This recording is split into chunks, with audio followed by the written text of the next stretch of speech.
Coming up, I discuss what I actually do on these really long flights. I debate using tinfoil on my iPad to get data because it wasn't working, and I get paid to go to sleep. All right, let's get started.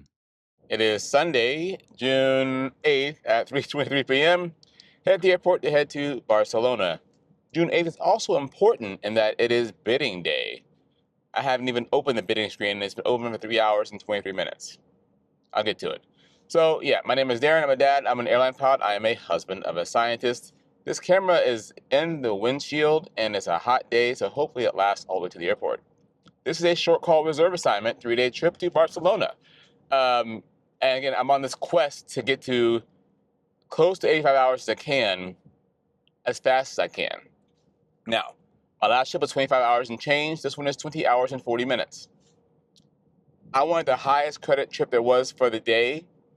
When I bid for the trip yesterday and I told the airline what I wanted to do, there was one higher trip that I didn't get, and I'm very confused why I didn't get it. It went to premium versus me. It's a trip to Korea, and it was a fly there, no, deadhead there and fly back. Really easy. Reason being, the pilot that was flying there was not legal to fly back due to some kind of FAR restriction. And I think it's weird that they don't just pull him off and have somebody else fly the whole trip, but it's not my duty. But I didn't get the trip. It went to premium. And then today I watched the trip go back into open time again because the captain, I guess, fell ill, called in sick. The flight got delayed. So they had to recruit the whole thing. So hindsight, it's good I didn't get that trip because as a reserve pilot, if I got that trip and it got delayed and I got pulled off, I would have been credited for 5 hours and 15 minutes. Or just some like maybe 2 hours show no, actually it was 2 hours, show no go pay credit. And then I'd have nothing for today or tomorrow or Wednesday. I'm only good for 3 days. So I'm kind of glad I didn't get that trip. So head to Barcelona, but that trip was an FO trip. I got a landing out of it. I'm going to landing school here at the end of the month. But now I'm on a relief pilot trip, 3-pilot crew to Barcelona. Last time I went there was a 4-pilot crew. We'll see how I handle, being up there a lot longer than I was last time. The FO and I flew together back in February to Incheon. I don't remember this. My app tells me that I flew with him back in February to Incheon. The captain is entirely new to me. I did pack shorts, and I packed my white socks this time. Last time I didn't bring any white socks. I had wear pants around in Barcelona. This time I have my white socks, so I can travel for a bit, walk around in more comfort. And yeah, so with this trip, I should be around 49 hours for the month. I do have a landing sim already because I'm pretty sure now, let's take some day trips. I won't get my 3 landings in by the beginning of next month. So it is what it is. But with 48 hours on tap, that means I can just pick up on my next stint a 3-day trip to London, and the one after that a 3-day trip to London. That's 40 hours, and that is more than 85 hours. Actually, if I can get a Narita or an Incheon on my next one, then that would set me up to be at 68, 75-ish hours. Once I get over 74 hours and 32 minutes, I'm unusable for anything but a day trip. Because the minimum credit for a 2-day trip is 10 hours and 30 minutes. So hopefully I can get to 74.32 or 75. If I get to 73, that's no bueno. So I want to get as high as I can, as quick as I can. But all packed up. I did request certain days off this month, including yesterday. So if you watched my last video about Narita, I missed my kids. She had a summer camp, her play, at the end of the week, but I was able to make it home on Saturday. She had a recital for her hip hop dance class she was in. So I was able to attend that yesterday. Today, June 8th, my oldest went down to Baylor for a week for a trombone camp. I couldn't go down there. It was too close in time. My wife's driving back right now, and her ETA back to our house is right at my sign-in time. So I may have been able to take 2 cars down there, but she just dropped her off. We're going back later in the week. Again, I requested off Friday and Saturday to attend her performance and then bring her home on Saturday. Also this week, it's a busy week. On Wednesday and Thursday, I'm volunteering at the local OBAP Fort Worth event for the ACE Academy. Quick pause here. If you're the parent of a teenager, These are worth looking into. These are all of the ACE academies around the United States. Go to obap.org and look up these academies. It is not just a summer camp. They learn valuable skills and various jobs in aviation, including how to get it for free. Yeah. Look it up. Send your kid to these for a week. They will thank you if they're interested in aviation. Okay, back to the video. So it's a very busy week for me. I work Sunday, Monday, Tuesday, volunteer Wednesday, Thursday, and head down to Baylor Friday, Saturday. But right now we're going to Barcelona. So follow along. Let's go to Barcelona. Let's hope I don't get pickpocketed this time. I'll be a lot more cautious and see how this trip goes as a 3-pilot crew. Let's go. Extra crazy DFW traffic today. You can't tell behind me, but it is crazy, crazy busy. Yeah. And just for some context, my 10-mile drive from the home to the airport took 15 minutes. My 3-mile drive from the employee lot to the terminal also took 15 minutes. It's normally much faster than that. Terminal D was just backed up forever, and DFW Airport does not have the best traffic flow of most airports. And again, their toll system makes things much worse. Not for me, but for people who are just living in the area. Anyways, got to Terminal D eventually. Really long lines at TSA. I find it fascinating. Sometimes I come in, there's no line at all. Other times, there's just a crazy long line. I got through KCM just fine. I keep my passport in a red holder. Why red? Because it's easy to see in a hotel room if I drop it somewhere. Yeah. Anyways, use my phone to check in from my trip. Again, use GPS to figure out where I am, and it is done. I can use my company iPad if I want to. My phone is just much more convenient. Again, I'm leaving from Terminal D this time, which most flights I operate do leave and return to Terminal D. Great terminal. It is the newest current terminal at the airport. Terminal C is being renovated right now. Terminal D, it's over a decade old, but it's still very new and modern. Again, it's 77200. I was the first to arrive. And on my last trip, I mentioned that my cookies were left behind in customs. They put in like right there. And I needed a employee of my airline to go retrieve them and bring them down to customs. Again, 77200. And this one has the front and rear facing business class seats. My seat as the FB is going to be rear facing. Seat 1A. I put my bag in the overhead bin, go up to the flight deck, do my routine of getting the flight deck ready for both pilots. It involves a full pre-flight check of behind the seats, all the safety equipment, and then all the systems on board. Make sure they're all ready to go, and then do the basic prep for the FMS and other systems on board. So when they walk in, they can just get to work. It's a courtesy, right? Same for making the beds. We're all one big team, getting the flight ready to go. So do my bit, then I head outside and do my walk around. Again, I'm the only relief pilot on this trip. Just me. Once I'm done, I store my safety vest back in the overhead bin and get ready to head over to Barcelona. It was a very different trip on the way over there versus the 4-man crew previously. Now, for a good 1/3 of the flight, sometimes even more, this is what I'm doing up front over the ocean. Navigation logs and tracking where we are, making sure the computer knows where we are, and so forth. This is a sample of a flight plan. So first thing we do is we verify all the waypoints. We're entering the tracks at Jobok. So it's Jobok, and then it's North 41, West 60, North 43, West 50, North 45, West 40. Those are the first 4 fixes anyway. Now, we have to make sure what's in the computer matches the paper exactly. So, unfortunately, on Flight Sim, it doesn't actually do what the actual plane does by expanding it to see the North 41 all zeros, West 060 all zeros. In the actual plane, I can line select that key and it has the exact same numbers of all the zeros on there. But in the actual plane, we will verify that shortened text right there matches the exact coordinates. We also verify the distance between the 2 fixes. Verify the magnetic course of 093 on the paper matches what's close to on the MCDU. It says 094. That's close enough. And then the distance is 324. It is the same on both paper and on the MCDU.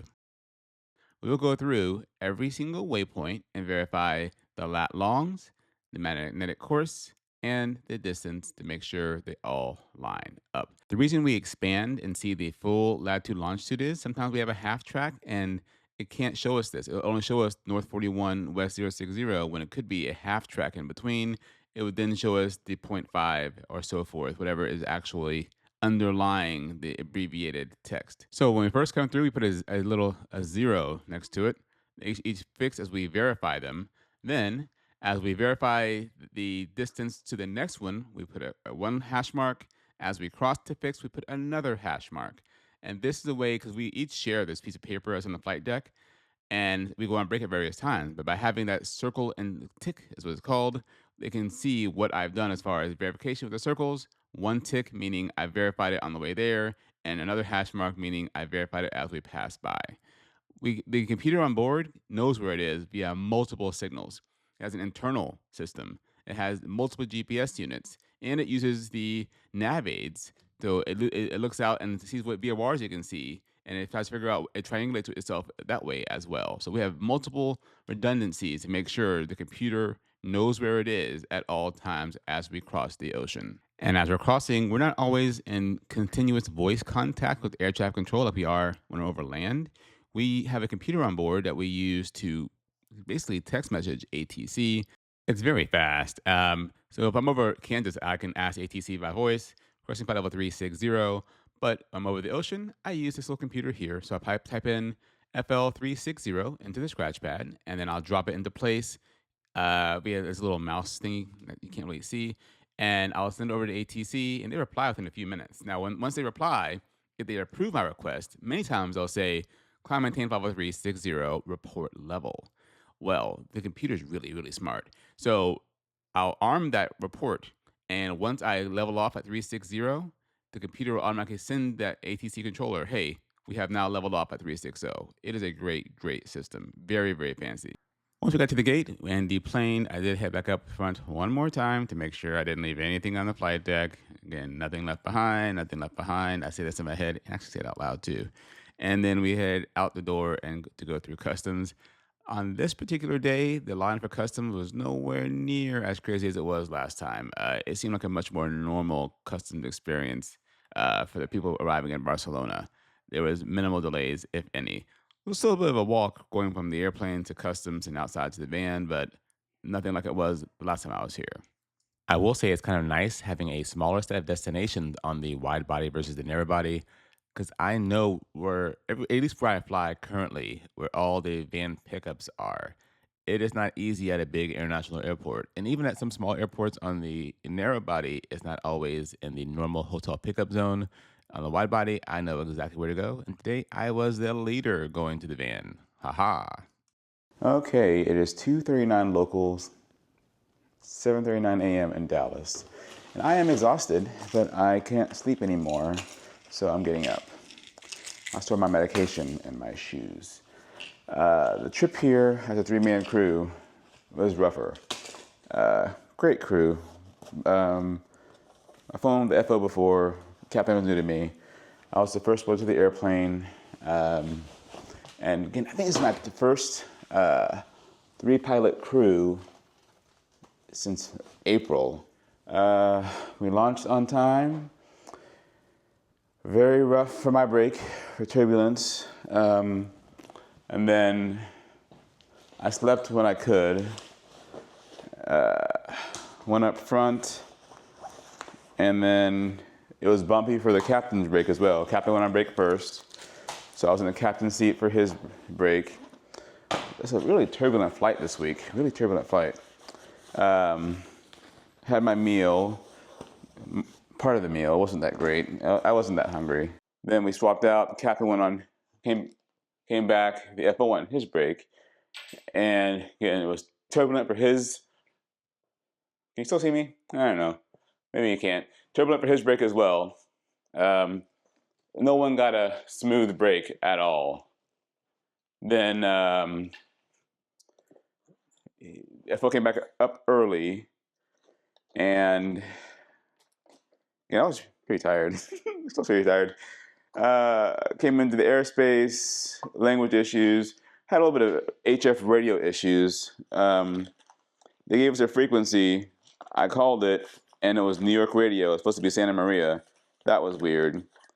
So then I called the old frequency, and they said, "Okay, you're okay." And then I don't know. Anyways, Captain made a good landing on 2-4 right. He was able to avoid birds at the last second. Like I'm in the back of the flight deck, just looking at the runway, and then he kind of went woof, woof, to avoid a bird. I don't think he hit it, so that was good. Clear customs, and I was the captain had never been here before. The FO has. Most of the flight attendants have not been here before. So I was the lead on going from the plane to the pickup area, Clearing customs was fine. Got here. Initially, I wasn't tired, but then I got very, very tired. Um, very, very tired. So I had to give me a glass bottle in the room. So I did take a nap, and I would sleep more, but I do need to get out and about. So I'm going to get out and about. And today is a holiday. I was here last time on a Sunday. Nothing was open. Here I am today, and nothing is open. It's the holidays on the screen. So that's my quick briefing. I'll probably do another one on the street. That's when I keep going. If I sit down, I'm gonna get tired again. So here we go. It continues. The trains were quite full, standing room only, which is fine. It's not that long of a ride from the hotel down to the touristy area. Getting outside, and I was blessed again with a wonderful day in Barcelona. I think of all my overnights in the last year and a half, I've had just one or two that have been like really rainy where I couldn't go out. Otherwise, I've had really good luck with the weather. I did now one thing about me, I find humor in the absurd. And they're doing some construction nearby, and I stopped and laughed at this sign. They had one job to put up a Burger King sign, and they even had the logo spelled correctly. But the sign they put up in the middle, yeah, can you spot the issue? And just down from there was a Starbucks and a Dunkin' Donuts right next door to each other. This is like a Home Depot and a Lowe's sharing the same parking lot. Again, I find humor in this. It is what it is. All right. I just stumbled about a nice coffee shop, got a nice iced cafe Americano. Again, I do like black coffee. No matter where you go in the world, you can always get black coffee and a small snack.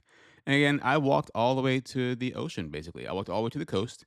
I had lots of time on my hands. I need to close my rings. Outstanding day.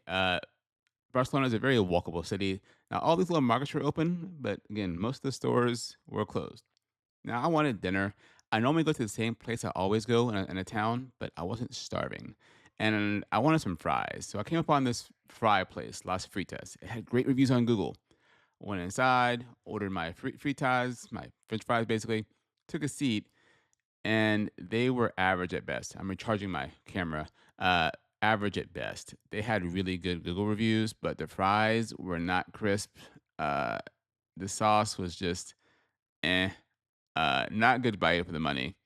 Do not recommend. I will not go here again. But they got me with the Google review. I have said this many times in my videos. I like a good walkable city, and Barcelona is a great walkable city.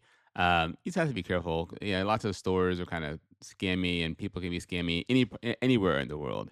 But being able to walk around a city versus take public transportation or worse yet, Uber is a big win. I just like walking and exploring and coming upon random things like these giant statues.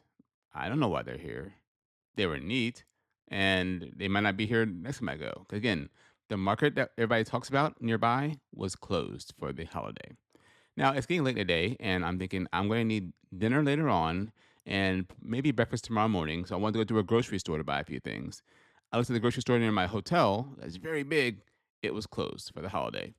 This one was open, very busy. I think because everyone realized this one was open. Now, I don't want a lot of groceries. I just want something I can have as a snack because I know I'm going to wake up in the middle of the night in Europe. I just do. So I grabbed a basket and I went looking for something easy to eat and carry on the train. My go to for every overnight is orange juice. I'm a huge orange juice person. I know it's basically sugar water and orange, but I like orange juice. I grabbed a sandwich and some snacks, and I use this one bag I bought from IKEA on every overnight. It's so small, I can scrunch it up and put it in my pocket if I need to, or if need be, I also carry my little backpack. But it's such a a small little bag that I love being able to just scrunch it up, and then it expands and it holds so much stuff inside. Grab my bag, head back on the train, and headed back toward my hotel. And I said this last time in my last review of Barcelona. The trains here are very modern. Again, with my card I've already purchased. I think I bought a 10 ride card last time I was here. Getting around is super easy. I'm going on the L1. I just have to verify if I'm going to the left or to the right. It's the end point, and I'm indeed going to the right. Headed back to the hotel. Got to the room, and here's a quick funny quirk about my hotel room. So this is the front door, and this mirror pulls out. It's interesting, all right? The mirror hides the restroom and the rest of the room. My room is trashed because I've already slept here. But the mirror hides the restroom. It's interesting. And I have a good habit of using the hotel safe and then not actually closing it because I'm old. All right. I FaceTimed the family. I sent my daughter a funny picture of a "I love farting" shirt I saw in Barcelona. That's something we have, a funny joke I have between her. I'm always talking about farts. I'm a dad. I'm gross. But I texted her, messaged her that, again, FaceTime is a great thing to have as a crew member. When I first started flying 17 years ago, there was no Skype or iPhones. I don't think we even text messages back then. Having FaceTime really does help when you travel and have family at home, being able to connect and see each other face to face. All right, I went to bed, and here is the next morning. So we had a late morning van time, but well, it got delayed. So I took the opportunity, since everything was open the next day, to head to this really nice shopping center near the hotel. Like, this is a really nice mall, and this would be awesome to walk around.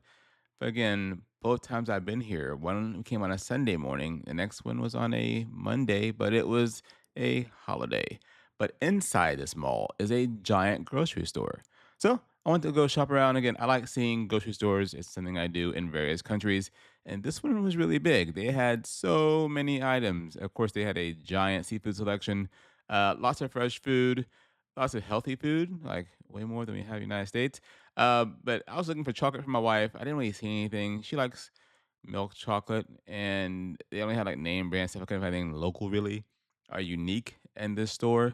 But I walked around. I did see the captain. He was also he had a big shopping list from his family to buy all kind of stuff. Uh, I bought a few things, nothing major, and then headed back to the hotel. Kind of just taking my time because again we were delayed. So it is 9:39 in the morning. Supposed to leave here around noon. We're late. The inbound's late, so I figured I'd go get my steps in and go to the grocery store, get some stuff for breakfast, and then stuff for my wife and kids, then head back to the hotel. At least I can close my rings before I get on this plane for 11 hours. And it's a nice morning, so it's what it is. Delays happen. Very unfortunate because even like a few minutes delay can affect so many people, not just the passengers, but my fellow coworkers and everything else all the way down the line. So with about a 45-minute delay, we can't make up that much time, I don't think. Maybe we can. Be nice. But supposed to be home at 4:20 or at the airport at 4:20 in Dallas. Right now it's about 5 o'clock in Dallas, which is still time to see the family before they go to bed. And then I get home, so I finish my bidding for next month. And tomorrow morning I head over to OBAP Fort Worth to volunteer with the ACE Academy for the next 2 days. So busy week ahead. I'll be able to slow down on Saturday or Sunday. On Sunday, I'm gonna go back on reserve. I'm off for a while, but back on reserve, I can slow down. All right, back to the hotel. Okay, so Barcelona again, ready to head to the airport. I should be at the airport already. We're late. It is what it is. It's unfortunate. A three-pilot crew is definitely harder than a four-pilot crew. I'm was much more tired yesterday than I was when I did a four-pilot crew. Whatever. Uh, I did go to bed at 10 o'clock local time, maybe 11 o'clock local time. Around the same time at night I normally go to bed. And I slept through the whole night. I woke up around 6:30 this morning, which is when I normally wake up in Dallas around 5:30 in the morning. So, about the same amount of sleep I normally get. Of course, I woke up to see that we were delayed. It is what it is. But it's fine. It is June 10th, though. And that's important because my bids close on the 13th, and I have a busy week.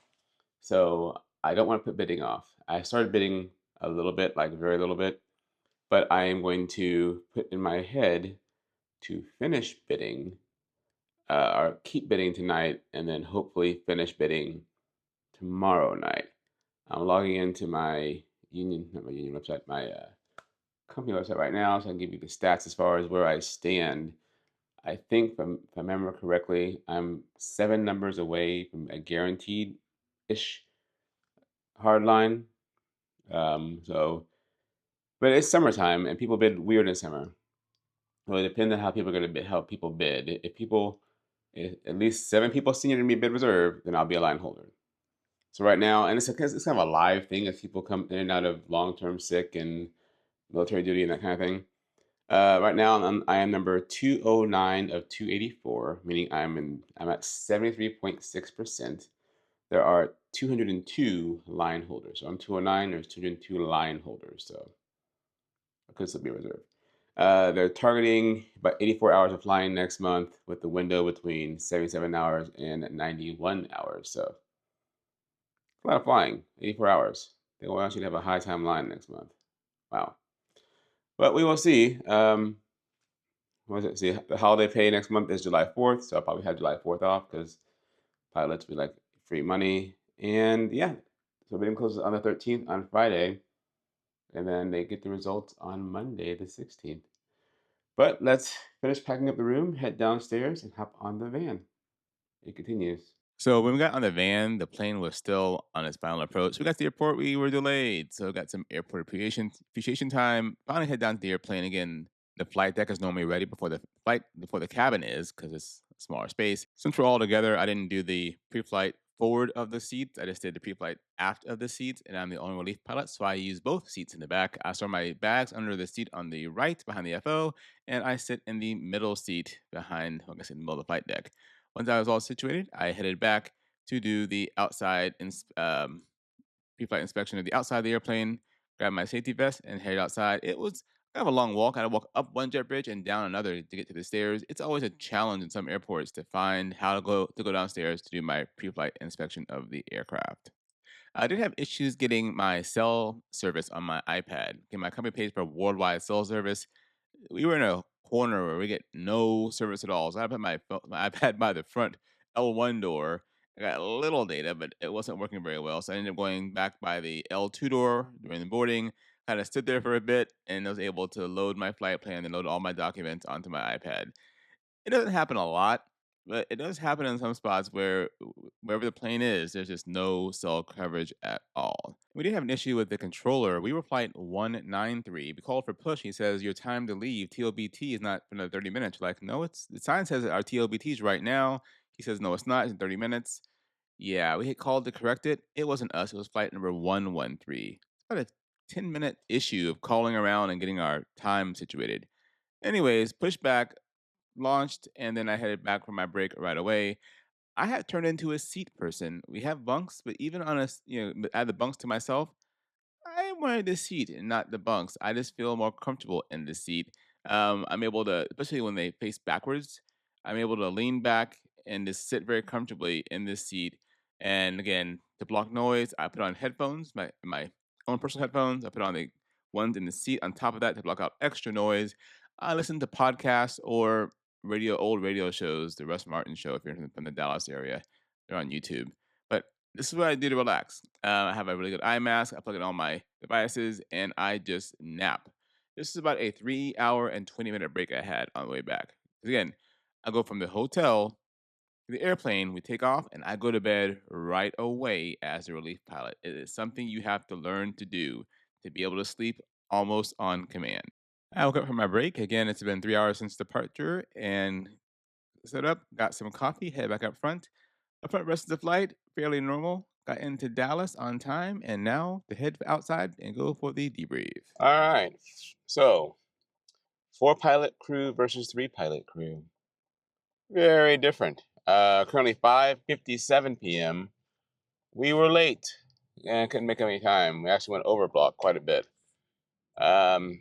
Pretty tired, not gonna lie. Pretty exhausted. So, all loaded up in the van, got to the airport, all clear security. My watch went off, and again, I am not a metal expert by any means, but my watch is a Apple Watch Ultra, and it's titanium. What are you doing? There's a yellow line there. Titanium, and I thought titanium didn't go off, um, and a metal detector, but it goes off there. So whatever. I beeped. But unlike London, I was okay to keep going after I took my watch off. Got to the gate. Plane wasn't ready yet. Sat down for quite a while, waiting for the plane to be ready. Finally ready, went down to the airplane. And again, me being the only relief pilot, I went to the flight deck. Both captain and FO did the seats forward. I did the seats aft. Then I went out to do the exterior pre-flight. There was an issue with the GPU door. It wasn't sitting flush. Uh, they had already inspected it. Apparently, they didn't open it, but they already inspected it because they thought it looked funny as well, the mechanics. And there was a lot of stuff that they had to check on the airplane from the inbound flight. And nothing safety related, just lots of stuff went wrong. Um, Made the beds, and I decided that I was not sleeping in. Why are you stopping there? That's not even okay. You can't see this guy, but he stopped in the intersection. This is amateur day. I said I wasn't sleeping in the bunk on the way back, so I just made the top bunk, bottom bunk for the captain on the bottom, FO on top, and I was gonna sleep in the seat. And then we were ready to leave, and we have it's called a off block time, OBT, EOT, whatever our off block time is. I'm really tired. TOBT, TOBT, and on the screen it said 11:11. We're flight 193. We called FO called at 1:09 p.m. Said 193, ready for pushback engine start. Said, oh, your TOBT time is until 1:30 for flight 193. We're like, on our screen in front of us, it says 1:11 for our TOBT. Flight 193, I'm sorry, it says 11:30 for your TOBT. We're like, okay, I guess we'll have to call company and have them fix it. So we called our company, and they're like, it's 1:11 for your TOBT, but we'll update it again. Yada, yada, yada. Called back. It was corrected magically, even though it never changed. And we pushed off the gate. And then flight 113 from my airline called. After we taxied out, and their TOBT was 1:30. We are 99.9% sure the controller looked at the wrong flight number. Caused us having a little bit of heartache and delays. Whatever. Again, the way they name taxiways there, especially on the airport diagram, taxiway Mike isn't labeled Mike. It's just, you see Mike 7, Mike 6, Mike 4, whatever along that taxiway. You have to decipher that. That's the Mike taxiway. Whatever. Went to runway 24 left, normal departure out, climbed up, went away, and Barcelona is like many parts of Europe where when you're airborne, they don't switch you to departure. You just switch on your own. So on the departure SID plate, it says contact approach no later than 2,000 feet above the ground. So contacted approach, climbed up, got a shortcut, and then thankfully the time slip, the fuel record printed out. I made the breaks. We had each over a little bit over 3 hours of break per person. I went back to the seat and I slept very good for about an hour and 30 minutes of uninterrupted sleep. Again, I put on my headphones and then the seat headphones as well to block out all the noise. Woke up, a little bit of turbulence, used the restroom, went back in the seat again, slept for about another 45 minutes, and was done. Went up front first to the FO seat because he is flying on this leg. And this was just before 30 West. I was flying until we got to the other side, a little bit past the other side actually. And then FO came back up, sat in his seat. Actually, I got my meal before he got up. I got my meal. And then FO came up, got in his seat. I went over to the captain's seat, and I was pilot monitoring, just talking on the radio. Over Canada, it's pretty turbulent for a while. Each of us got rocked and rolled quite a bit while we were on break. Right before, and we were warned about a SIGMET coming up near Springfield, Missouri, of moderate turbulence from like flight level 290 to 400. We were at 380 at the time. And so we descended to 360 initially, and then it was okay. Then we went down to 280 just past Springfield, and it was pretty bumpy. It was worse near Fort Smith, Arkansas. I came in, got runway 17 center. FO made a good landing on 17 center, and then we went all the way around over to gate 33. Pulled in and done, and I did go back and double check the flight deck this time to make sure I didn't forget anything, even though I didn't buy anything that was outside my bags, my 3 bags. But I am exhausted. Yeah, pretty tired. Going home, and then less than 12 hours, I will be getting up to go to, I'm pretty sure it's my airline headquarters, to go to the OBAP ACE Academy event tomorrow. Happy to do it. Again, it's my day off, but should always pay it forward. With this trip, I think I'm at 46 or 47 hours. I'm gonna go. Yeah, I'm not going that way. For the month, meaning I think if I do one more London and a Hawaii, I'll be close enough to 85 hours where they can't use me anymore. And that's my plan. It's my next 3-day trip. My next block of reserve days. I have 4 days off. My next block of reserve days is 3 days long, and I plan on proffering bidding for every single 3-day trip. Hopefully a London. Now, if I get an Narita, that'd bring me up to like 71 hours. It's not enough. I prefer to go to London or a good 20-hour 3-day trip, and then I'll be right around hovering just under 70 hours, and then I can hopefully do a Hawaii, because Hawaiis are like Londons. They're often in open time. That would bring me up to 85 hours on my next 3-day trip, meaning my last 3 days of the month would be off. So that is that. Again, haven't done a 3-pilot crew in a long time. Yeah, and I don't know if it's because I'm so tired because it's a 3-pilot crew, which I don't think it really was. I think it's also could be that I went to Narita, came back for 1 day, and then day off, and then launched to Barcelona. So a lot of flying. Outside of going from one part of the world to the extreme other part of the world. So that is that. I will send it over to Darren for a quick wrap up of all the numbers. Take it away, Darren. So overall, Barcelona was a great trip. I just been spoiled lately with so many 4-person crews that when I do a 3-person crew, I had to almost work again. Again, my job is very easy, and I love what I do for a living.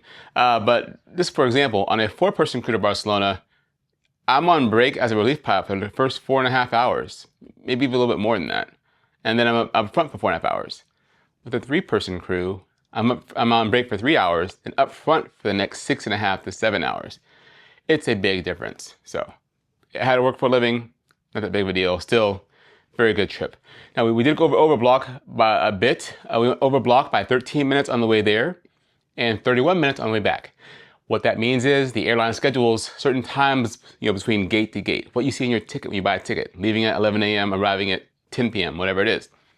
We went over block due to delays. Now, if I was a line holder, I'd be paid that extra money. As a reserve, I am credited that extra money. You'll see at the end of the month, you have to wait for 2 more videos. If I had the 6 more minutes of credit, my end of the month would have been very, very different. But that is a little foreshadowing for you. Got home from the trip to a very, very tired 8-year-old. She was at day camp all day long, learning how to sail a boat. She didn't really sail a boat. She just jumped in the lake a lot. But she's very, very tan this summer. Had a great time. We both took a nap on my chair. Then the next 2 days, I went to the OBAP ACE Academy. And again, if you have a kid between, I think, 13 and 17, but fact check me on that, that's interested in aviation, I highly, highly, highly recommend getting them enrolled in an ACE Academy. It is not a day camp. These kids see so many different aspects of aviation. I have no photos of my 2 days of volunteering because these were other people's kids. And I don't put other people's kids on my videos. That's not what I do. But I learned things during this 2 days. Quick example. We went over to my airline's kind of headquarters where they do all the operations, and they got to learn how the whole nerve center of the airline works. They got to talk to people that do this job. They got to talk to the director of hiring for the airline. The person that says, you can come here and get a job, an interview anyway. That person talked to these kids. They got to know exactly what they're looking for to get a job where I work. Also, if you're a pilot and you volunteer with these OBAP ACE academies, you can get in the same room as well. Hint, hint, foot stomp, foot stop, foot stop. The next day, we went to a Tarrant County College and looked at their aviation program. And not just flying, being a mechanic as well, and helicopter pilot stuff. They all did that same program for helicopter pilots and for learning how to fly a fixed wing. Again, these kids learned so much in that 2 days, and I learned quite a bit as well. Again, no photos because they're not my kids. And then after that, I drove down to Waco with my family to watch my oldest play the trombone. She spent a full week at Baylor University, her first time ever going away for a full week at a band camp, and she made the top band, fifth chair in the top band. And these kids that were competing, she was competing with, were from going into 9th grade to 18 years, 19 years old. I think up to like a sophomore in college. She beat so many people. She was in, again, the top band, 5th chair at 14 years old. Very, very proud of her. But again, my name is Darren. I am a dad. I am an airline pilot. I am a husband of a scientist. I appreciate your support. Again, at the end of every video, I beg you, I ask you, I plead with you to click subscribe, click like, drop a comment. I respond to every single comment. Have a great day. And as always, thank you for stopping by.